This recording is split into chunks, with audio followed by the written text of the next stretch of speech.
এই ধর্ম নিয়ে আমি কোনো বাহাস করতে চাই না, কেন ধর্মকে নিয়ে যুক্তি দিয়ে করা মুশকিল, এটা আবেগটা অনেক বেশি তাড়িত হবে। সেই জন্য আমি মনে করি যার যার ধর্ম, সেখানে খোদার প্রতি একটা সৃষ্টিকতার প্রতি বিশ্বাস এবং একটা ধর্মের প্রতি, সেখানে ইসলাম সম্পর্কে যদি বলতে বলেন, আমি মনে করি অত্যন্ত একটা আধুনিক এবং একটা বিজ্ঞানসম্মত, কারণ অধিকাংশ ক্ষেত্রেই আমি মনে করি যে প্রতিটি ক্ষেত্রে একটা যুক্তি তর্কের উপর দিয়ে এটা প্রতিষ্ঠিত হয়েছে আছে। তো সেটা দুই একটা ব্যাপার ছাড়া অন্য কোনো বিষয়ে এটা নিয়ে আলোচনারই খুব জায়গা আছে বলে আমি মনে করি না। যেমন কি অনেকে বলে যে বোরকা সম্পর্কে আমি যে কথাটা বলেছিলাম, যে জন্য ওনারা, আমি বলেছি বোরকা হলো মেয়েদের আত্মরক্ষার জন্য এটা সৃষ্টি হয়েছে, দুটা জিনিস। আর তাছাড়া আমাদের আলেমগণ, ওনারা জ্ঞানী মানুষ, আমি যেটা ভাবে বলেছি, ওনার কোরআনের সবকিছু বিশ্লেষণই করা আমার পক্ষে সম্ভবপর না, কেন আমি আরবি ভাষাই পড়তে পারি না। ছোটবেলায় যা পড়েছিলাম সেটা তো এখন মনেও নেই ভালো করে, সুতরাং আমার সেই অধিকারই নেই ওটা সম্পর্কে কবিতা। আমার কোরআন হাদিস সম্পর্কে যত জ্ঞান, সেটা অন্য ভাষার থেকে নেওয়া। আমি পড়েছি, আমি যে পড়ি নেই যে আমি হাদিস বেশ কয়েকটা হাদিসেই পড়েছি, পড়ি এখনো। আমি কোরআনের ইটাতে আমি বিশ্লেষণ, আমি মনে করি যে রসুল্লাহ যেমন সর্বকালের একটা সর্বশ্রেষ্ঠ দার্শনিক, একটা রাজনীতিবিদ, ওনার প্রত্যেকটা ঘটনাকে আমি মনে করি অত্যন্ত সুভাবে নির্দিষ্টভাবে ওনারা চিন্তা করেছেন। সুতরাং এইসব নিয়ে বিতর্ক অনেকে বলে, অনেকে, আমি যেটা বলেছিলাম যে আপনারা বোরখা পরেন কিন্তু বোরখার নিচে লিপস্টিক লাগান, যেটা আপনারা জানেন এটা ক্ষতিকর, কারণ এটাতে যে উজ্জ্বলতা বৃদ্ধির জন্য এতে কার্সিনোজেন্স থাকে। আপনারা আলেমগণকে বলেছিলাম আপনারা পান খাওয়া ছেড়ে দেন, এটাও ক্যান্সার উৎপাদক, অনেকে, সবাই না। আমি ইনারা আরেকটা কথা আমি বলেছিলাম যে দেখেন, খারাপ কাজ অন্য সবাই করে, কিন্তু একটা ইমাম সাহেব বা মাদ্রাসার এই করলে সেটাকে বেশি দোষণীয় বলে মনে করেন ওনারা, যে একমাত্র তাই। আমি বলেছিলাম আপনারা ভাস্কর্য দিয়ে না করে আমাদের সবাইকে হেদায়েত করেন, যাতে আমরা সুনাগরিক হই, দেশে সুশাসন হয়, মানুষের অধিকার প্রতিষ্ঠা হয়। কিন্তু এটাকে দু চারজনে আমাকে ভুল বুঝে, যেমন এইটাই নিয়ে আমার মনে হয় যে এটা দিয়ে, তা না হলে আমি তো ধর্মের বিরুদ্ধে কথা বলি না। আমি বলি যে নিশ্চয়ই একজন সৃষ্টিকর্তা, তা নাহলে এত বিশ্ব। একটা ঘটনা বলি, আমি একজন চিকিৎসক হিসেবে দেখি মানুষের শরীরটা অদ্ভুত একটা জিনিস। একটা ছোট কিডনি 3 ইঞ্চি, 2 ইঞ্চি, 1 ইঞ্চি, এইটা তার সাইজ, দুটা 24 ঘন্টা চলে। পৃথিবীর অন্য কোনো মেশিন 24 ঘন্টা চলতে পারে না। এটাকে অত্যন্ত কারিপূর্ণের সাথে, হার্টেরটাও ঠিক একই অবস্থা। সুতরাং এইটার দিকে আমরা, মানুষের এত জ্ঞান বৃদ্ধি হয়েছে, আমরা 24 ঘন্টা না থেমে, না বিশ্রাম নিয়ে এইসব জায়গাতে, বরঞ্চ আমি মনে করি যে এইসব তো একটা নিশ্চয়ই অপূর্ব ইয়ে। কিন্তু ওই যে আমার যেখানে আপত্তিটা, যেখানে আজকে ইনারা কিভাবে প্যান্ট পরতে হবেন বলেন, যে আলখাল্লা এটি আমাদের পোশাক এসছে একটা প্রকৃতির নিয়মে অবস্থার পেয়েছে। আরব দেশ ধুলিবালি আছে, সেই জন্য বড় পোশাকরা, আমার দেশের ধুলাবালির কম, সুতরাং আমার ঠিক এটার প্রয়োজন নেই, ওটাকেই একমাত্র ইয়ে হওয়া উচিত না। সুতরাং এইসব নিয়ে আমি করতাম, বরঞ্চ আমার বেশি আপত্তিটা অন্য জায়গায়, ধর্মের ব্যাপারে। আমার মেয়েটা কেন আমার ছেলের সমান সম্পত্তি পাবে না, এখানেই আমার কাছে আপত্তিটা। এখানে আমি জানি আমাদের প্রত্যেকটা, আজকে যদি আমি কোরআনটা ভালো করে পড়তে পারতাম এবং ইতিহাসটা, আব্বাসী সাহেবরা, উনারা তো স্কলার, উনারা জানেন প্রত্যেকটা সূরা,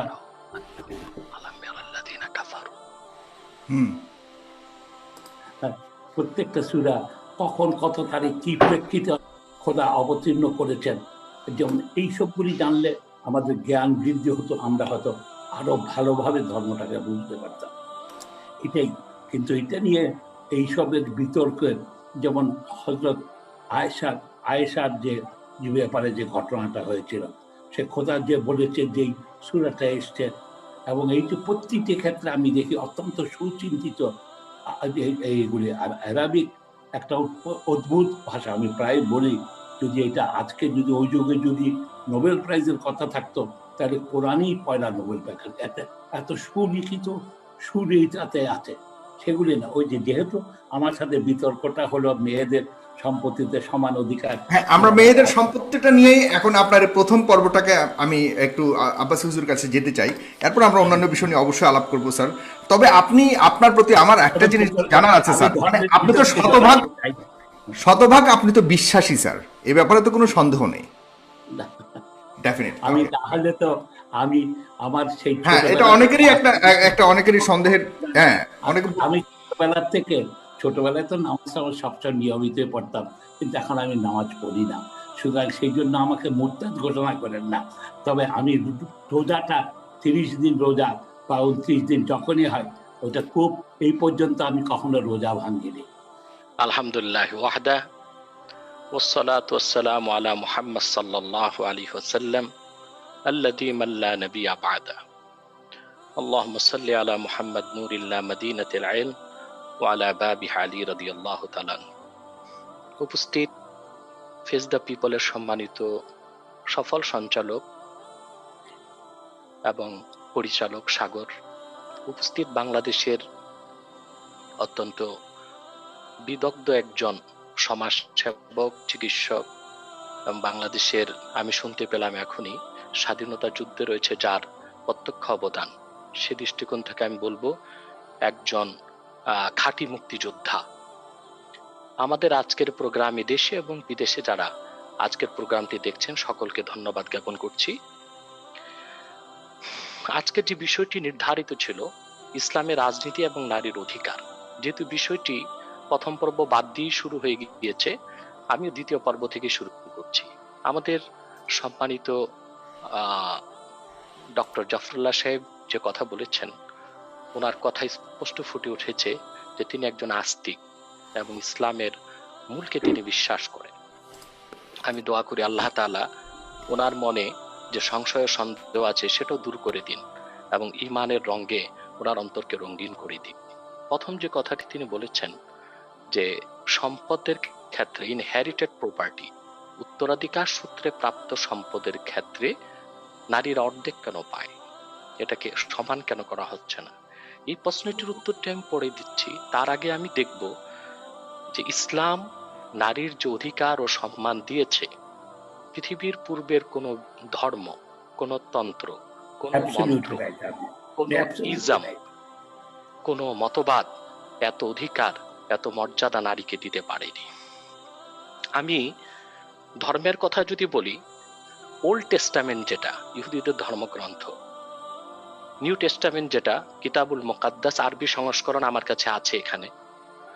ওল্ড টেস্টামেন্টে একটি কথা এসেছে যে ইহুদিদের বিশ্বাস, ধর্মীয় বিশ্বাস, আম্মাল ইয়াহুদু ফাকানাতিল মারআতু ইনদাহুম তুবাউ কাসিলআতিন রাখিসাতিন ওয়া খাসিসা।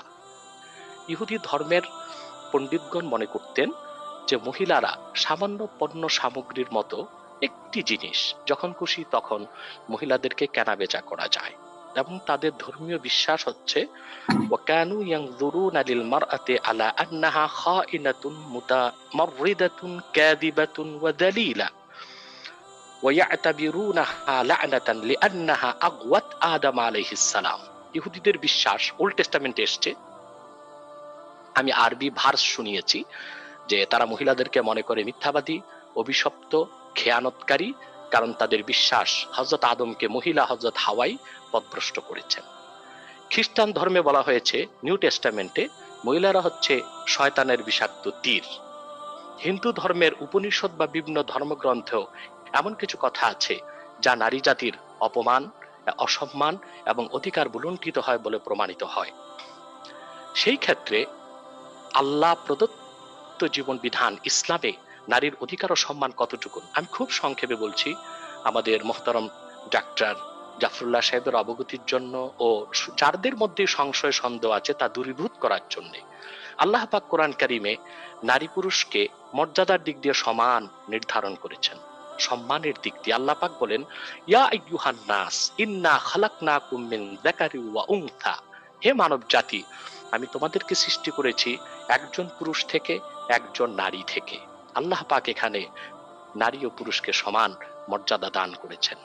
আল্লাহ তাআলা অন্যত্র বলেন, ওয়াকুলনা ইয়া আদামু উসকুন আনতা ওয়া যাওজুকাল জান্নাহ, হে আদম তুমি এবং তোমার স্ত্রী বেহেশতে পরমানন্দে বসবাস করো, যা খুশি তা খাও। এখান থেকে স্পষ্ট হয়ে যায় নারী ও পুরুষকে জান্নাতে থাকার ক্ষেত্রে আল্লাহ তাআলা সমান অধিকার দিয়েছেন, এবং মানব জাতির বিকাশ, বংশ পরম্পরা এবং পৃথিবীতে মানব সভ্যতার আদি পুরুষ আদম ও হাওয়া দুজনের অবস্থান জান্নাতে ছিল, সে কথা আল্লাহর কোরআন ঘোষণা করেছেন। সবচেয়ে আশ্চর্যের বিষয়, ওল্ড টেস্টামেন্ট, নিউ টেস্টামেন্ট বা অন্যান্য ধর্মগ্রন্থগুলোতে যেখানে নারীকে অভিশপ্ত বলা হয়েছে আদমকে ধোঁকা দেওয়ার কথা বলা অপরাধে, সেখানে কোরআন কারিমে আল্লাহ তাআলা নারীকে কোথাও দোষারোপ করেননি। হযরত হাওয়াকে আল্লাহ কিছুটা দোষারোপ করেছেন আদমকে। আল্লাহ বলেছেন ওয়া আসা আদামু রাব্বাহু ফাগাওয়া, আদম তার রবের অবাধ্যতা করেছে এবং পথভ্রষ্ট হয়েছে। সেখানে আল্লাহ নারীকে সম্পূর্ণ নির্দোষ রাখলেন, আদমকে দোষারোপ করলেন। এর চেয়ে বেশি নারীর সম্মান মর্যাদা আর কি হতে পারে? শুধু তাই নয়, কোরআন কারিমে আল্লাহ তাআলা ইরশাদ করেছেন ফাইযা বুশিরা আহাদুহুম বিল উনসা যাল্লা ওয়াজহুহু মুসওয়াদ্দা ওয়া হুয়া কাযীম, নারীকে মর্যাদা সম্মান দেবার ক্ষেত্রে এত সুন্দর কথা, এত উচ্চাঙ্গের কথা না পূর্বে কোনো ধর্মগ্রন্থে পাওয়া যায়, না বর্তমান জাতিসংঘের সনদে পাওয়া যায়, না নারীবাদীদের কোনো বইতে পাওয়া যায়। আল্লাহ বললেন যখন অবিশ্বাসীদেরকে বুশিরা আহাদুহুম বিল উনসা, কোনো কন্যা সন্তান জন্মের সুসংবাদ দেওয়া হয়, তখন তাদের চেহারাটা কালো হয়ে যায়, তারা বেজার হয়ে যায়। মানে কন্যা সন্তান জন্ম নেওয়াকেই আল্লাহ তাআলা সুসংবাদ বলেছেন। নারী জাতির সম্মান, মর্যাদা এবং পৃথিবীর জন্য তারা কত কল্যাণ বয়ে আনে সে কথাটি কোরআন স্পষ্ট করে দিয়েছে। আল্লাহ রাসূল সাল্লাল্লাহু আলাইহি ওয়াসাল্লাম হাদিসে এসেছে মান উবতুলিয়া মিন হাযিহিল বানাত কুন্না লাহু সিতরাম মিনান নার, যে ব্যক্তি কন্যা সন্তানদেরকে লালন পালন করে, তাদের লালন পালনে ভরণ পোষণে কষ্ট করে, এই কন্যাগুলোই তার জাহান্নামে যাওয়ার ক্ষেত্রে দেওয়াল হয়ে দাঁড়াবে। নারী জাতির সম্মান মর্যাদা কত বেশি ইসলাম নির্ধারণ করেছে। আল্লাহ রাসূল সাল্লাল্লাহু আলাইহি ওয়াসাল্লাম ইরশাদ করেছেন, সহিহ মুসলিমের হাদিস, মা আকরামান নিসা ইল্লা কারীম ওয়া মা আহানাহা ইল্লা নাঈম, নারী জাতিকে সম্মান করে সেই যে ব্যক্তি চরিত্রবান, পরম সহিষ্ণু, উন্নত চরিত্র ও মানসিকতা ধারণ করে, আর নারী জাতিকে অপমান করে সেই যে ব্যক্তি নিন্দিত, কমিনা ও দুশ্চরিত্র। নারী জাতির অপমানকে আল্লাহ রাসূল সাল্লাল্লাহু আলাইহি সাল্লাম একটি বড় গুনাহ হিসেবে নির্ধারণ করেছেন। সম্পদের অধিকার ইসলাম নারীকে যা দিয়েছে, যতটুক দিয়েছে, তাই যৌক্তিক, নৈতিক এবং বৈজ্ঞানিক। শুধুমাত্র সূরা নিসাতে যে কথাটা আল্লাহ বলেছেন লিযাকারে মিসলু হাজ্জিল উনসায়াইন, অর্থাৎ এক ছেলের অংশ দুই কন্যা সন্তানের মতো, আল্লাহ এটা বলেছেন। এই দিয়ে শুধুমাত্র অপব্যাখ্যার সুযোগ নেই যে ইসলাম নারীকে ঠকিয়েছে, ইসলাম সমান অধিকার দেয়নি। 1870 সালের আগে ডক্টর জাফরুল্লাহ মহোদয় বলবেন 1870 সালের আগে পৃথিবীর কোন সংবিধানে, রাষ্ট্রে নারীর সম্পত্তির উপর কোন অধিকার ছিল না। 1870 সালে ইউরোপ আমেরিকাতে প্রথম নারীকে সম্পত্তির অধিকার দেওয়া হয়েছে, তার সম্পত্তি আহরণের, সঞ্চয়ের, বন্টনের, সম্পদ রাখার অধিকার দেওয়া হয়েছে। অথচ আল্লাহ তাআলা ১৫০০ বছর আগে কোরআন কারিমে বলেছেন লিররিজালি নসীবুম মিম্মা ইকতাসাবু ওয়া লিন-নিসাই নসীবুম মিম্মা ইকতাসাবনা, পুরুষ যা কামাই করে, অর্জন করে সেটা তার অংশ, নারী যা কামাই করে, অর্জন করে সেটা তার অংশ। সেটাতে পুরুষ হস্তক্ষেপ করার কোনো অথরিটি, কোনো অধিকার রাখে না। এই যে নারীকে সম্পদের অধিকার ইসলাম দিয়েছে ১৫০০ বছর আগে, সেই অধিকারকে স্বীকার করেছে পাশ্চাত্যের বুদ্ধিজীবীরা 1870 সালে। অতএব ইসলাম সব দিক দিয়ে নারীর অধিকারকে সমুন্নত করেছে, নারীর মর্যাদাকে আকাশচুম্বী করেছে। শুধু তাই নয়, আল্লাহ রাসূল সাল্লাল্লাহু আলাইহি ওয়াসাল্লাম ইরশাদ করেছেন, ইবনে মাজার হাদিস, ইন্নাল জান্নাতা তাহতা আকদামিল উম্মাহাত, সন্তানের বেহেশত মায়ের পদতলে, মাদের পদতলে, মাদের পদতলে সন্তানের বেহেশতের কথা বলা হয়েছে। এই নারী জাতির মর্যাদা আল্লাহ রাসূল সাল্লাল্লাহু আলাইহি ওয়াসাল্লামের চেয়ে বেশি কেউ দিতে পারে নাই। শুধু তাই নয়, সহিহ বুখারীতে এসেছে, এক সাহাবী রাসূল করিম সাল্লাল্লাহু আলাইহি ওয়াসাল্লামকে জিজ্ঞেস করলেন, ইয়া রাসূলুল্লাহ সাল্লাল্লাহু আলাইহি ওয়াসাল্লাম, আমার শ্রদ্ধা সম্মান পাবার ক্ষেত্রে কে বেশি হকদার? আল্লাহ রাসূল সাল্লাল্লাহু আলাইহি ওয়াসাল্লাম বললেন, উম্মুকা, তোমার মা।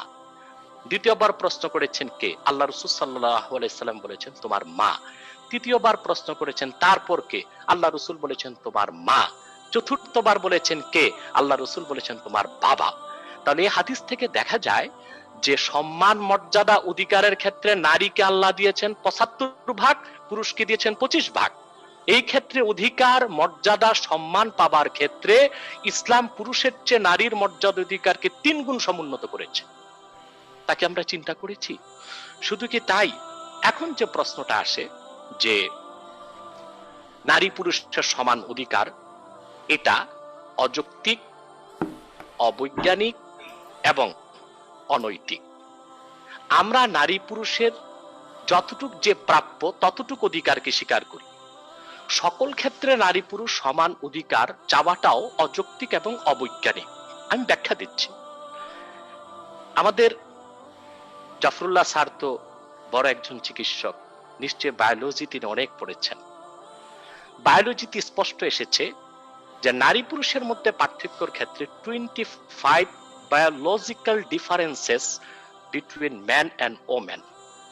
নারী ও পুরুষের মধ্যে বায়োলজির দৃষ্টিকোণ থেকে 25টি পার্থক্য আছে। স্যার এটা অস্বীকার করতে পারবেন না। সাইকোলজিক্যাল পার্থক্য আছে 15টি, ফিজিক্যাল পার্থক্য আছে আরো 15টি। অর্থাৎ সৃষ্টিগতভাবে নারী পুরুষের মধ্যে পার্থক্য রয়েছে 50 ভাগ। সেখানে আমরা সকল ক্ষেত্রে নারী পুরুষের সমান অধিকার চাওয়াটা শুধু অনৈতিক নয়, অবৈজ্ঞানিকও বটে। মেডিকেল সায়েন্স, বিশেষ করে বায়োলজিতে পাওয়া যায়, একজন এডাল্ট পুরুষ, প্রাপ্তবয়স্ক পুরুষের মাথায় মস্তিষ্কের পরিমাণ কোয়ান্টিটি হচ্ছে 60 গ্রাম, আর একজন অ্যাডাল্ট মহিলা, পূর্ণ বয়স্কা মহিলার মাথায় মস্তিষ্কের কোয়ান্টিটি হচ্ছে 40 গ্রাম। যেখানে মস্তিষ্ক বা মগজের পরিমাপেই নারী ও পুরুষের মধ্যে এতটা পার্থক্য, সেখানে সকল ক্ষেত্রে নারী পুরুষের অধিকার চাওয়াটা কতটা যৌক্তিক, নৈতিক এবং বৈজ্ঞানিক, সেই প্রশ্নটা জাফরুল্লাহ স্যারের কাছে রইল। তাহলে এখন প্রশ্ন হচ্ছে, তাহলে সকল ক্ষেত্রে নারী পুরুষের সমান অধিকার চাওয়াটা এটা নৈতিকতা এবং যৌক্তিকতা এবং বৈজ্ঞানিক মানদণ্ডে উত্তীর্ণ নয়। এটা একটি আবেগ ঘন কথা, এটা সত্যের মানদণ্ডে উত্তীর্ণ কোনো কথা নয়। এজন্য ইসলাম কোনো কোনো ক্ষেত্রে নারীকে পুরুষের চেয়ে অনেক বেশি অধিকার দিয়েছে, আর কোনো কোনো ক্ষেত্রে ইসলাম নারীর চেয়ে পুরুষকে বেশি অধিকার দিয়েছে। তাহলে আমরা নারী পুরুষের সমান অধিকার চাইতে পারি না। আমরা নারী যতটুকু অধিকার প্রাপ্য তার অধিকার তাকে পুরা দিতে চাই, পুরুষ যতটুকু অধিকার পাবে ততটুকু অধিকার আমরা পুরুষকে দিতে চাই।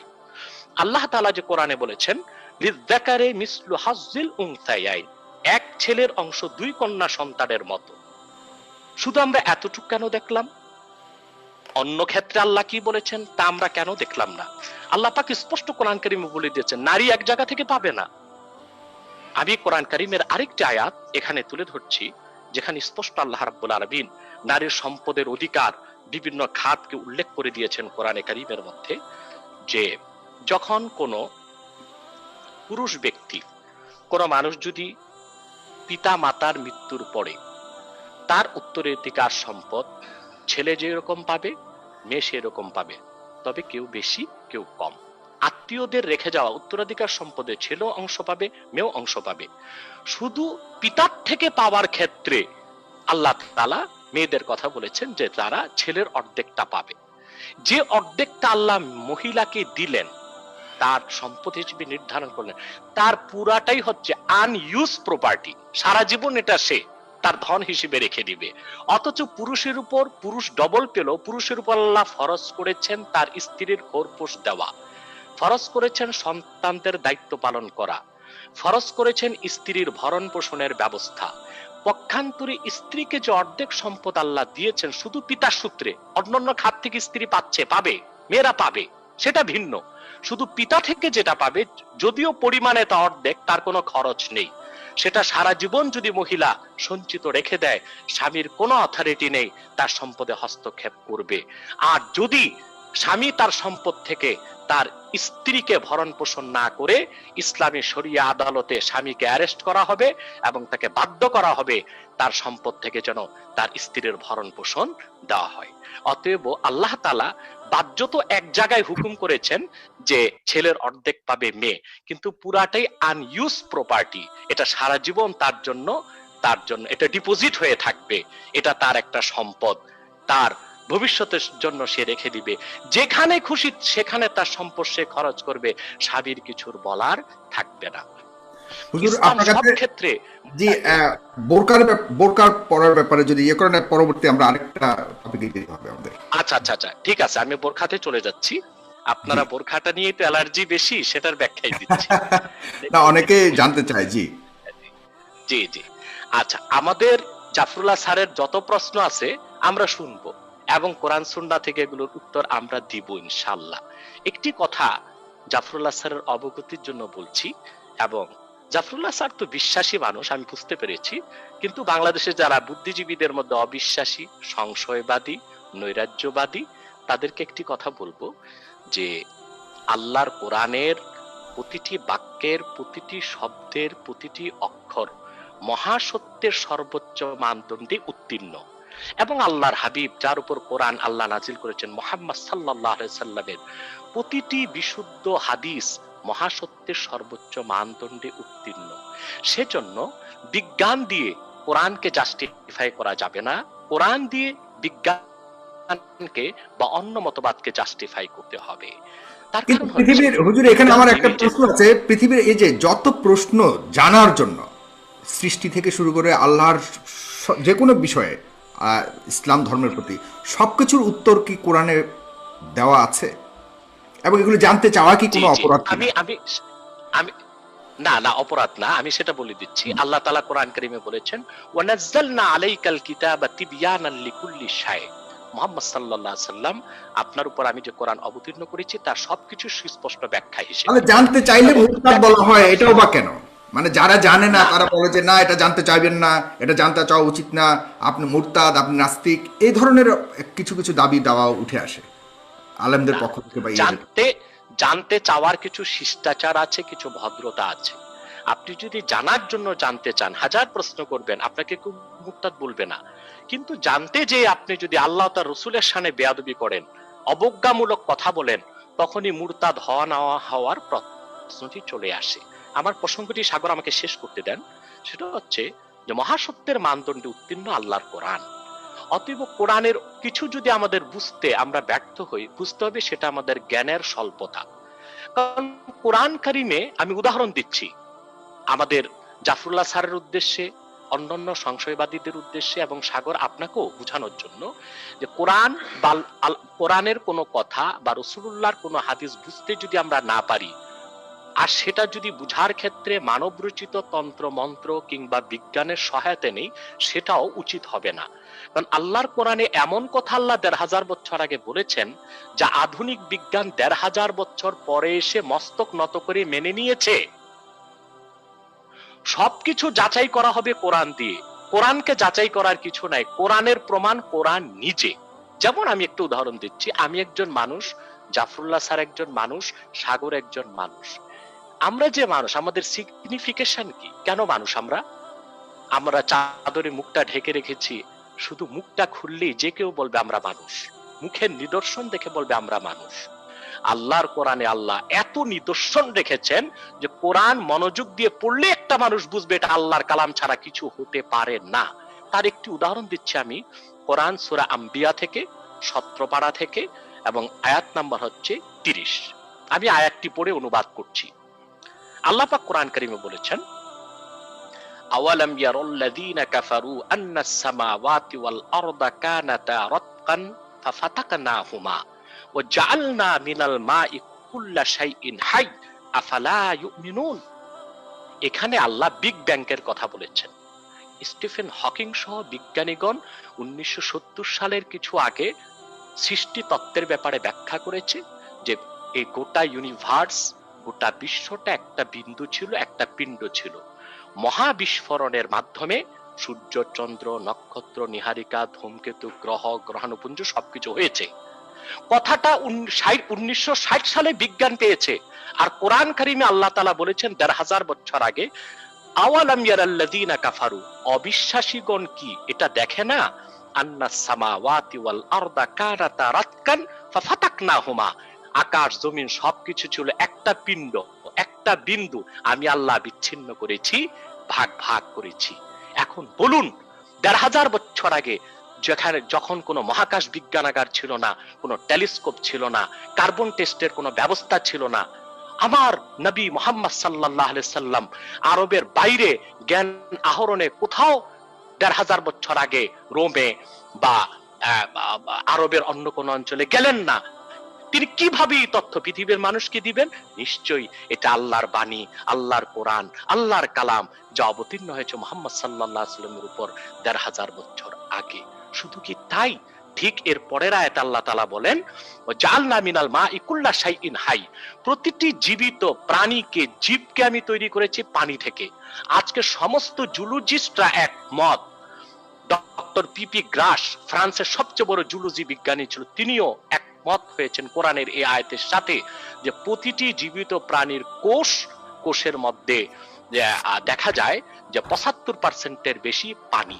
আমি একটা উদাহরণ দিলাম প্রাসঙ্গিক কারণে, যে আমাদের কোনো কিছু যদি বুঝতে কষ্ট হয় কোরআন হাদিসের, বুঝতে হবে সেটা আমাদের জ্ঞানের স্বল্পতা। বিজ্ঞান দিয়ে কোরআন হাদিসকে যাচাই করা যাবে না, কোরআন হাদিসের সবকিছু মহাসত্যের সর্বোচ্চ মানদণ্ডে উত্তীর্ণ।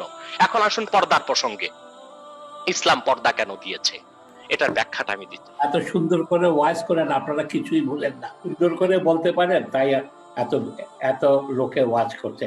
আমি একটা কথা বলি, আপনার যেখানে উনার প্রত্যেকটা যেটা এই ব্যাপারে কতগুলি ব্যাপারে তর্কের কোনো প্রয়োজন নেই, যেমন কি অন্যান্য ধর্মের যেখানে নারীদের, আপনি একটু বোরকার ব্যাপারে যদি কিছু স্পষ্ট করেন আমাদেরকে।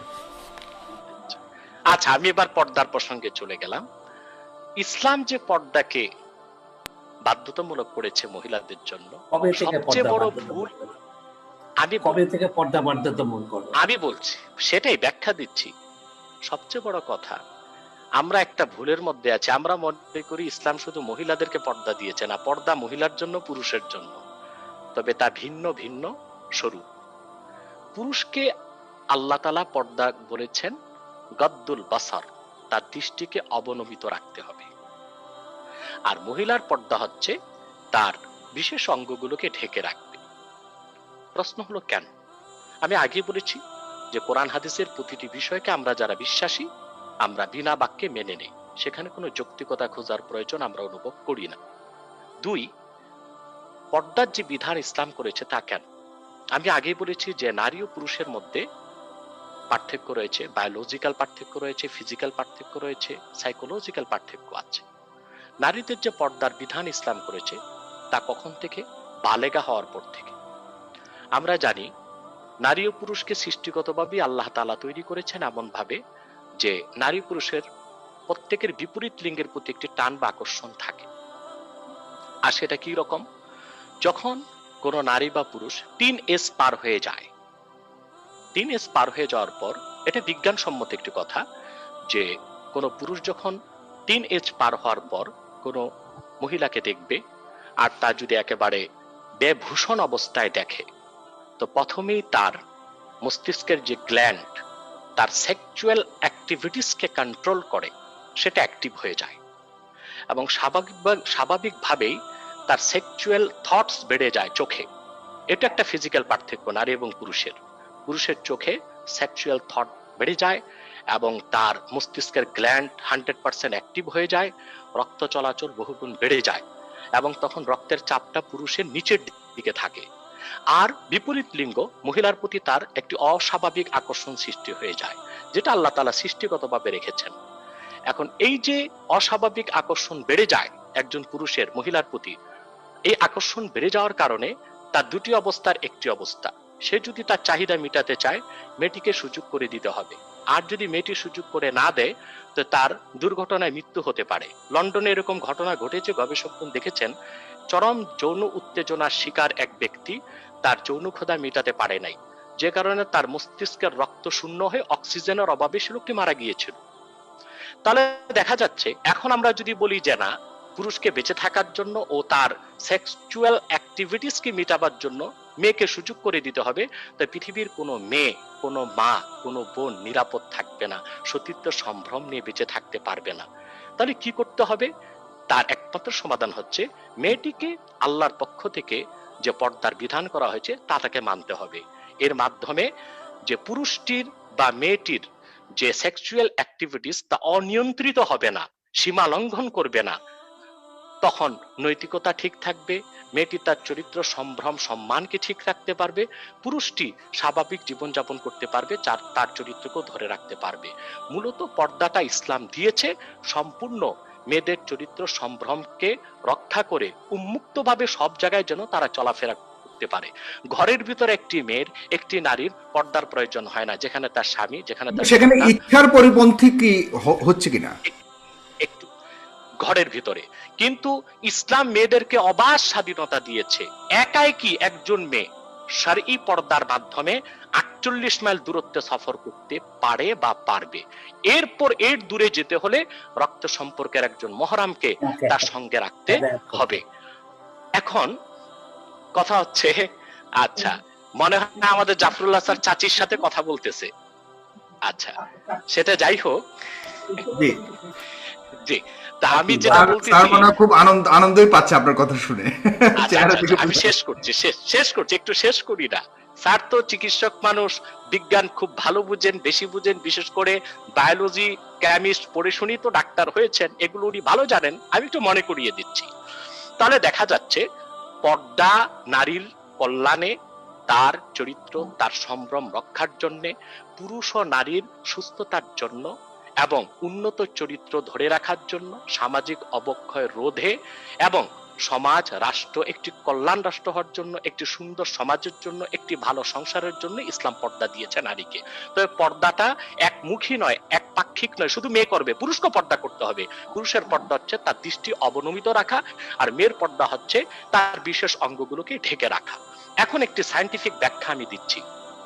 বিজ্ঞান বলে প্রতিটি মহিলার প্রতি মাসে 12 থেকে 48 ঘন্টার একটি পিরিয়ড পার হয়, যেটাকে বলা হয় উইন্ডো পিরিয়ড। সে সময়টিতে যে কোনো মহিলা যদি স্বামীর সংস্পর্শে আসে বা পুরুষের সংস্পর্শে আসে, তার প্রেগন্যান্সির সম্ভাবনা 100%। ঠিক সে সময় মহিলাদের শরীর থেকে একটি স্মেল বের হয়, এটা একটি বৈজ্ঞানিক তথ্য। সেই স্মেল যদি কোনো পুরুষের নাকে যায়, তখন তার সেক্সুয়াল থটস 100% স্তরে চলে যায়। তো যদি কোনো মহিলা শরঈ সম্মতভাবে পোশাক পরিধান করে, যেটাকে আমরা বোরখা বলি বা হেজাব বলি, বোরখাই সেলাই করে পড়তে হবে এমন কথা ইসলাম বলে নাই। চাদর হতে পারে, একটি বড় চাদরও শরীরটা ঢেকে নেওয়া যায়, সেটাও আছে। একেবারে বোরখাই হতে হবে এমন কথা না। সেটা যদি হয় তাহলে তার স্মেলটা কোনো পুরুষ পাবে না। তখন দেখা যাবে পুরুষটির মধ্যে অনিয়ন্ত্রিত কোনো উত্তেজনা সৃষ্টি হবে না, যা পুরুষের জন্য ভালো, মহিলার জন্য ভালো। এভাবে আল্লাহ তাআলা মূলত মহিলাদেরকে যে পর্দা দিয়েছেন তা নৈতিকতার মানদণ্ডে, তা যৌক্তিকতার মানদণ্ডে এবং তা বিজ্ঞানের মানদণ্ডে 100% উত্তীর্ণ একটি বিধান। এবার আসুন বাস্তবতায়। পৃথিবীতে আমরা দেখতে পাচ্ছি, বাংলাদেশের গণমাধ্যমও দেখতে পাচ্ছি, গণধর্ষণ একটি মহামারীতে রূপ নিয়েছে। কিন্তু আজ পর্যন্ত কোন নিউজ মিডিয়া একটি প্রমাণ দিতে পারবে না যে বোরখা পরে এমন একটি মেয়ে ধর্ষিতা হয়েছে। কারা ধর্ষিতা হচ্ছে? যারা মোটেও পর্দা করে না, মোটেও হেজাব ব্যবহার করে না, তারাই পথে ঘাটে বিভিন্ন জায়গায় ধর্ষিতা হচ্ছে। তাহলে বাস্তবিক প্রয়োগিক ক্ষেত্রে আমরা দেখতে পাচ্ছি বর্তমান সামাজিক অবক্ষয় রোধে এবং মহিলাদের চরিত্র সম্ভ্রম রক্ষায়, মা বোনদের ইজ্জতকে সমুন্নত করার জন্য ইসলাম যে পর্দার বিধান করেছে সেটা আমাদের অনুসরণ করা উচিত, ব্যক্তি জীবনও, সামাজিকভাবে, রাষ্ট্রীয়ভাবে আইন করে। জি হুজুর, আপনাকে অনেক ধন্যবাদ। আপনার কাছে আমি আরেকটা প্রশ্ন রেখে যাচ্ছি, সেটা হলো যে একই আল্লাহর তৈরি যদি পুরো ব্রহ্মাণ্ড হয়, তাহলে অমুসলিমরা কেন বেহেশতে যাবে না? অমুসলিমদের জন্য কেন আপনারা দোয়া করেন না? সেক্ষেত্রে আপনি কিছু বলবেন। আমি জাফরুল্লাহ স্যার আপনার কাছে যাচ্ছি, আপনি এতক্ষণ অনেক কথা শুনলেন। আপনার কাছে আমি আরেকটি প্রশ্ন রেখে আপনি অন্যান্য প্রশ্ন যুক্ত করবেন। সেখানে আমি বলতে চাই যে বাংলাদেশের আলেমরা কিন্তু বাংলাদেশে খিলাফত প্রতিষ্ঠিত করবার জন্য আন্দোলন করে যাচ্ছে। সেটারই একটি অংশ হিসেবে এই যে বিভিন্ন ধরনের আমরা এখন মুভমেন্ট দেখতে পাচ্ছি, ভাস্কর্য থেকে শুরু করে অন্যান্য বিষয়গুলো এখানে আসছে। আপনি কিভাবে দেখেন এই খিলাফত প্রতিষ্ঠিত হবার কোনো সুযোগ রয়েছে, বা আপনার ব্যক্তিগত মতামত জানতে চাই। সেটা আমি একটা পয়লা বলতে চাই, যে প্রশ্নটা আব্বাসী সাহেবকে জানতে চাই, প্রশ্ন করতে চাই না। বোরখা বা পর্দা প্রথাটা কোন সনে প্রথম প্রতিষ্ঠিত হয়েছিল? পয়লা আমি বলে দিই, কোরআনের প্রত্যেক সূরা তো একবারে আসেনি, এক এক সময় এক একটা করে এসছেন। সামাজিক প্রফেট আমাদের রসুল্লাহ এক একটা সমস্যায় পড়েছেন, খোদার ইবাদতে বসছেন, খোদা তাকে নির্দেশ দিয়েছেন, তার একটা উত্তর কোরআনে এসছে বিভিন্ন এক এক সময়, একবারে অবতীর্ণ হয়নি। ঠিক সেই জন্য জানতে চাই আমি, পর্দাটা ঠিক কখন, কোন পরিপ্রেক্ষিতে, কোন অবস্থার প্রেক্ষিতে, কত সনে অবতীর্ণ হয়েছে এবং সেটা কি ছিল। তারপরে আমি যে তাকে আসতে চাই, যে উনি ওই কথাগুলি যে অন্যান্য হুজুরকে এই উত্তরটা দিবে, এখনই দিবে যে স্যার আপনি কি বলছেন এখনই দিবে, নাকি আরো কয়েকটা প্রশ্ন আপনাকে আমি করেছিলাম সেগুলো নিয়েই কথা করতে পারে? কারণ ওনার তো একটা সুবিধা আছে, উনি ওয়াজ মাহফিল করে বেড়ান, মানুষকে হেদায়েত করে বেড়ান, খুব সুললিত ভাবে, খুবভাবে কনভিন্সিং হয়েছে, সেটা সেই সব একটা এইটা আমি সেই সময় যাবো না। তবে ওনার এইসব প্রশ্নটা সত্যি কথাই বলেছেন। অন্যান্য ধর্মে এই হেদায়েত করে বেড়ানোর ব্যাপারটাকে স্যার আপনি কিভাবে দেখেন ব্যক্তিগতভাবে? ওটা একটা ওয়াজগুলিকে কিভাবে দেখেন? না না, আমি মনে করি অন্য কাহিনী, ওনারা অনেকগুলি, উনি তো খুবই, উনি তো অত্যন্ত জ্ঞানী মানুষ, লেখাপড়া, কিন্তু অনেক মৌলভী সাহেবই যেমন আরবি বলতে গিয়ে উর্দু বলতে থাকেন, একটা কল্পিত কাহিনী বলতে থাকেন। তো সেই সবের আলাপে আমরা যাবো না আজকে। আজকে আমি যেখানে যেতে চাই, যে উনি কিন্তু সঠিক বলেছেন অন্যান্য ধর্মগ্রন্থে, সেই একটা কথা হলো অন্যান্য ধর্মগ্রন্থগুলিকে খোদা দেওয়া,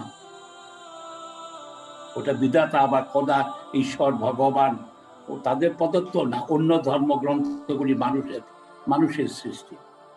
এটা একটা আমার সবসময় জানার ইচ্ছা। সেটা এই হিন্দুরা কি বা অমুসলিমরা কি খোদা তৈরি করেন নাই? যদি খোদা তৈরি করবেন, তাহলে এই ভিন্নতা কেন দিয়েছেন? তাদেরকে আমাদের জন্য বেহেশত নাজিলের ব্যবস্থা তাদের উনিই তৈরি করলেন অমুসলমান করে। আমি তো ইচ্ছা করে অমুসলমান হইনি, তাহলে আমার জন্য এই ব্যবস্থা কেন? এটাকে হিন্দুদের পুরো জন্মের বিষয়টা, আপনি কি হিন্দুদের কথাই বলছেন নাকি আরো অনেক অনেক ধর্ম তো রয়েছে, যে কোনোটাই, মানে অমুসলিমদের কথা যদি অমুসলিমদের কথা বলছি, অমুসলিমদের তো খোদাই তৈরি করেছেন, একটা ভিন্ন ভগবান বা ঈশ্বর করে নাই। আল্লাহর এই ইচ্ছার কারণটা কি, এটার কোনো উত্তর আছে কিনা আমি জানি না বলে আমার সবসময় আগ্রহ হয়। সেই জন্য আমি বলি যে কোনো মুসলমানের অধিকার নাই একটা অমুসলিমকে খুন করা, ডায়ট করা, তাকে বঞ্চিত করা, কারণ তারাও খোদারই সৃষ্টি বলে আমি মনে করি। সে আমার আল্লাহর উপরে তার কোনো আল্লাহ নেই, তাহলে কি আরেকটা আল্লাহ আছেন যারা অমুসলমানদের বানিয়েছেন? এই বিষয়টা যদি উনি একটু করেন তাহলে ভালো হবে। আর তৃতীয়ত, যেখানে উনার সাথে আমি সম্পূর্ণ, উনি একদম প্রত্যেকটা খাঁটি কথা বলেছেন, মেয়েদের সম্পত্তির অধিকার, ভোটের অধিকার ইত্যাদি সবকিছু মুসলমানরা আগে করেছে, ইসলামের সবকিছু, এই ব্যাপারে কোনো সন্দেহ নেই, কোনো বিতর্কের প্রয়োজন নেই। কিন্তু উনি যত কথাই বলুক, আমার মেয়েটা আমার ছেলেটার সমান পাবে না, কারণ উনি যত সব দিয়েছেন এটা একটা ইমোশনাল। উনি বিজ্ঞানের কথা বললো, এটা বিজ্ঞানসম্মত না, এটা নীতিগত না। উনার যদি একটা মেয়ে থাকে, উনার সম্পত্তিটা অন্যরা পেয়ে যায়, উনার ভাইরা, এটাই বা কেন? আজকে যেখানে যে সমস্যাটা কোথায় হচ্ছে, এই সমান না হওয়ার ফলে, আমি যেটা দেখি ঢাকা শহরে একজনের বাড়ি আছে, 3টা বাড়ি আছে ধানমন্ডিতে, 3টা বাড়ি আছে। সুতরাং আমাদের ধর্মীয় মতে মেয়েটা একটা পাবে, ছেলেটা 2টা পাবে। কিন্তু ছেলেটা কি করে, এই 3 বাড়ির 3 কোণার থেকে অংশ দিয়ে দেয়। ফলে তাকে মেয়েটাকে আমি ডিপ্রাইভ করছি। এটা কখনোই হতে পারে না, নীতিগত ভাবে, বিজ্ঞান বা কথা না। আমার মেয়েটা কেন সমান পাবে না? আমি এটা নিয়ে একবার আলোচনা করার জন্য আল আজহার ইউনিভার্সিটি গিয়েছিলাম। সেখানে আমি যখন WHO এইসব কাজকর্ম করতাম, তো আলেকজান্দ্রিয়াতে যখন গেছি, আমি কায়রোতে গেছি, সেখানে তারা আমাকে যেটা বলেছিলেন জ্ঞান মুক্তিরা, ওনারা বলেছিলেন যে সেই কাজে যেটা যেটা আমাদের আব্বাসী সাহেব বলেছেন, যেই সময় মানুষকে মেরে ফেলা হতো, যেই সময় মেয়েকে নানা অপবাদ দেওয়া হতো, সেই জায়গায় ইসলামের চেয়ে বড় সুযোগ সুবিধা কেউ দেয়নি। এটা একদম অ্যাবসলিউটলি রাইট কথা বলেছেন। কিন্তু তখনকার দিনে ওই প্রেক্ষিত থেকে নিয়ে মেয়েকে 1 ভাগ সম্পত্তি দেওয়া বিরাট অ্যাডভান্সমেন্ট, এই ব্যাপারে কোনো সন্দেহ নেই। যেখানে মেরে ফেলা হয়তো জন্মের সাথে সাথে বা জন্মের পূর্বে, সেই জায়গায় তাকে হত্যাটাকে, এটা হত্যা বলেছে ইসলাম, অত্যন্ত অনৈতিক বলেছে। সেইটা তো করেছে তার জীবিত রাখার জন্য। উনি তো সূচনা দিয়েই বলেছেন যে এটা সুসংবাদ, একটা কন্যার জন্ম। সেখানে সেই অবস্থায় সেই 600 খ্রিস্টাব্দের 600 খ্রিস্টাব্দের মেয়েদেরকে ছেলেদেরকে 2 ভাগ, ওটা হয়তো সঠিক ছিল। কিন্তু আজকের ইসলাম যেহেতু, ইসলামকে যদি এটা করে সবকিছু অপরিবর্তিত, আমার আপত্তিটা বা আমার বোঝার অসুবিধাটা হলো সবকিছু কোরআন নিয়ে আমি তর্ক করা যাবে না, কারণ আমি তো ওনার মতো পণ্ডিত মানুষরা কোরআনের করতে পারি না। আমার দাদি হাফেজ ছিলেন, উনি কোরআন মুখস্থ ছিল, আমাদের তো আমরা দুর্ভাগ্যবশত সেইটা অর্জন করিনি। সেই তর্কে আমি যেতে পারবো না, যেতে চাইও না। ধর্ম একটা আবেগের বিষয় আছে যুক্তি, কিন্তু এই মেয়েদের সম্পত্তির ইটাকে চাই। আর দ্বিতীয়ত যেই যুক্তিগুলি উনি দিয়েছেন, মেয়েরাকে দেখলেই একটা পুরুষের যৌন এটা ঠিক পুরাপুরি সাইন্টিফিক না। পুরাপুরি সাইন্টিফিক একটা আকর্ষণ জন্মাতে পারে, সুন্দরী মেয়েকে দেখেছে, কিন্তু তা বলে একবারে পাগল হয়ে যায়, এটাও সত্যি কথা না। সাইন্টিফিক্যালি ফ্রড থেকে শুরু করে কেউ বলে নাই যে এতটুকু হয় ওনার এটা। উনি যে একটা উদাহরণ দিয়েছেন এক ব্যক্তির, সেটা আমি দেখিনি। হতে পারে একটা দুটা যে উদাহরণ দিয়ে সেটা প্রমাণিত হয় না। একটা দুটা 2-4 জন উন্মাদ ব্যক্তিত্ব জন্ম হতেই পারে, উন্মাদ হতেই পারে আজকে সেখানে। তো আমি যেটা জানতে চাই, পর্দাটা কোন সনে এসেছিল, কখন? এটার সাথে রসুল্লাহর যে শেষ বিয়েটা হযরত জয়নাবের সাথে, সেই জাতীয় ঘটনার কোনো সম্পর্ক আছে কিনা মদিনাতে উনার লাস্ট ম্যারেজ? হ্যাঁ স্যার, আপনার এখান থেকে আমি আরেকটা টার্ন যাব, আমরা তৃতীয় টার্নে গিয়ে আমরা আজকের অনুষ্ঠান শেষ করব। সেকেন্ড টার্নে আমি এ পর্যায়ে চেয়েছিলাম যে রাজনীতিটাকে যুক্ত করতে, যে খেলাফত বা ইসলামিক রাজনীতি যেটা আমাদের দেশে করতে চাওয়া।